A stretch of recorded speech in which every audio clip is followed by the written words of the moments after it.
আসসালামু আলাইকুম। আপনারা যে যেখান থেকে আমার ভিডিওটি দেখছেন, আপনাদের সকলের প্রতি রইল আমার পক্ষ থেকে দোয়া আর ভালোবাসা। আর নাস্তার পর প্লেট বাটি সরিয়ে নিয়েছি। তারপর ভাবলাম যে কাপড়ের মধ্যে অনেক কিছু পড়ে টরে থাকে। যদিও আমি খাওয়ার সময় টেবিল ম্যাট বিছিয়ে তারপরে খাওয়াগুলি দেই, ভাবলাম কাপড়ের টেবিল ক্লথের মধ্যে সবসময় টেবিল ম্যাটগুলি বিছিয়ে রাখার প্রয়োজন মনে করি না, সেজন্যই আমি গুছিয়ে রাখি। আর খাওয়ার সময় প্লেটের নিচে দিয়ে দেই। আর তারপর আমি টেবিলটা ভালো করে ঝেড়ে মুছে চেয়ার টেয়ারগুলি পরিষ্কার পরিচ্ছন্ন করে ডাইনিংটা পুরাটাই পরিষ্কার করলাম অফ ক্যামেরায়। পরে বারান্দার কাপড়গুলি নিয়ে আসলাম। গতকাল রাতে কাপড়গুলি দিয়েছিলাম শুকানোর জন্য, নিয়ে আসলাম। নিয়ে আসার পর আমি এখানে রান্না বলতে একটা আইটেমই ভিডিওতেও অন করে আমি রান্নাটা সেরেছি। আর সেই রান্নাটা হলো শিং মাছ দিয়ে পেঁয়াজের কলি দিয়ে। আপনারা কি রান্না করেন, খান কি না কমেন্টে জানাবেন। এভাবে আমার আম্মা রান্না করতো, সেজন্য আমিও এইভাবে রান্না করে একদিন অন্তত খেয়ে থাকবো, সেজন্য রান্নাটা সেরে নিলাম এইভাবে। আর অন্য সময় কিন্তু পেঁয়াজের কলি দিয়ে আলু দিয়ে আলু চিকন করে কেটে চিংড়ি মাছ দিয়ে ভাজির মতো করি। আর আজকে আমি পেঁয়াজের কলির সাথে আলু দিয়েছি, কিন্তু একটু ঝোল ঝোল করে শিং মাছ দিয়ে করেছি অল্প মশলায়।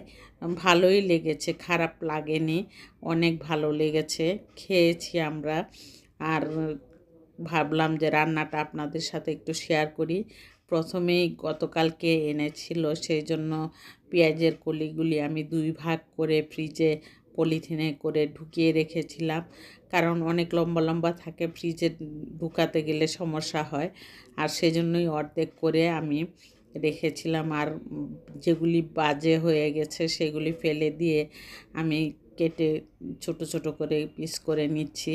যেহেতু সবজির মতো রান্না করব, সেহেতু আমি এভাবেই নিয়েছি, সবজির মতন কেটে কেটে নিয়েছি। ভাজি হলে আরও ছোট ছোট করে কাটতাম।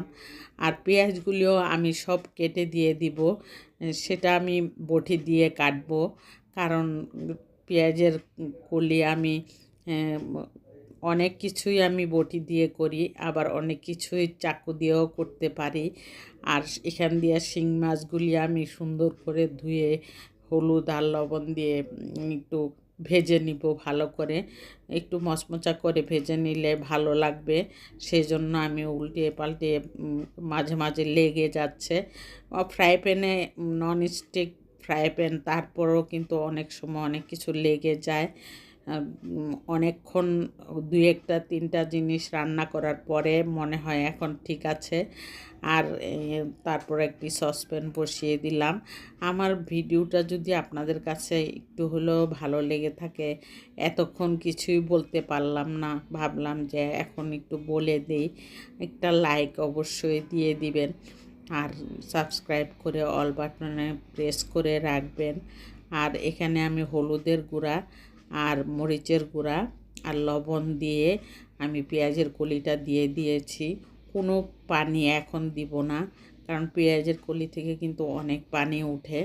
তারপরও যখন দেখব মিশে গেছে, তখন আমি যদি প্রয়োজন মনে করি তাহলে দিব, সেটা চিন্তা করে এখন আর আমি দেওয়ার চিন্তা করি নাই। তারপর যখন মিশে গেছে তখন আমি মাছটা দিয়েছি। দেওয়ার পরে দেখলাম যে পানি অনেক উঠে গেছে, আর দেওয়ার প্রয়োজন নাই, সেই জন্য আমি আর দেইনি। এই পানিতে আমি যদি ভাজি করতাম তাহলে পানিটা একদম শুকিয়ে নিতাম। আর যেহেতু ভাজি করব না, সেহেতু আমি অল্প আঁচে রান্না করার চেষ্টা করেছি, অল্প কম আঁচে রান্নাটা করেছি।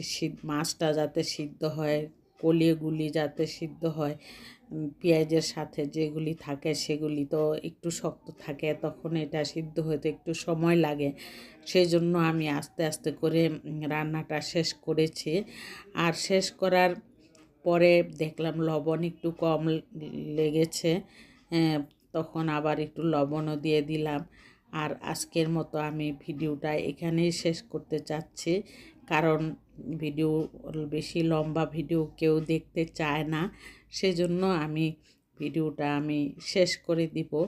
আর রান্নার পর দেখুন কত সুন্দর হয়েছে। আর এই ভিডিওটা আমি এখানেই শেষ করছি। আপনারা ভালো থাকবেন। আল্লাহ হাফেজ।